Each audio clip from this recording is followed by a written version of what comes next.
Carnet d'audience du chef de l'État pour ouvrir ce journal. Le capitaine Ibrahim Traoré a reçu cet après-midi le gouverneur de la Banque centrale des États de l'Afrique de l'Ouest. Le face-à-face entre Jean-Claude Cassibrou et le président de la transition a porté sur la situation économique et monétaire de la zone IOMOA. Le point de l'audience avec Nyanki Teda. Au plan économique, la croissance dans la zone IOMOA est au mieux de sa forme. C'est la quintessence de la déclaration du gouverneur de la BCEAO à l'issue de son tête-à-tête avec le chef de l'État. Jean-Claude Cassibrou est au palais de Koulouba pour faire le point de la situation économique, financière et monétaire au président de la transition burkinabé. En dépit des conditions monétaires et financières tendues au plan international, le patron de la Banque centrale des États de l'Afrique de l'Ouest note que la croissance se porte plutôt bien dans l'espace. Au plan économique, la croissance quand même reste solide. On devait vraiment finir l'année, puisque nous sommes en novembre, avec une croissance au-dessus de 5%. Que les perspectives pour 2024 sont encore meilleures.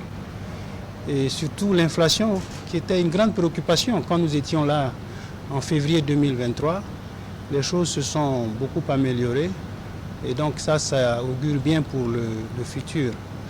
Nous avons bien sûr évoqué les conditions monétaires et financières qui restent toujours un peu tendues au plan international et qui ont un impact sur beaucoup des activités de financement, que ce soit des financements des États ou même des financements du secteur privé.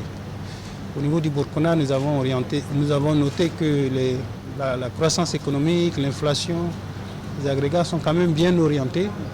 Et donc ça, c'est un élément également que nous avons pu évoquer. À cette audience, les échanges portent également sur les perspectives pour la zone IOMOA avec en sus les sanctions de la CEDEAO qui pèsent sur un des États membres. C'est vrai qu'il y a un de nos États qui est sous sanction. Et donc, évidemment, à chaque fois qu'il y a une sanction, ça impacte d'abord le pays. Et comme nous sommes dans une communauté, c'est certain qu'il y a également des effets induits par rapport à ça.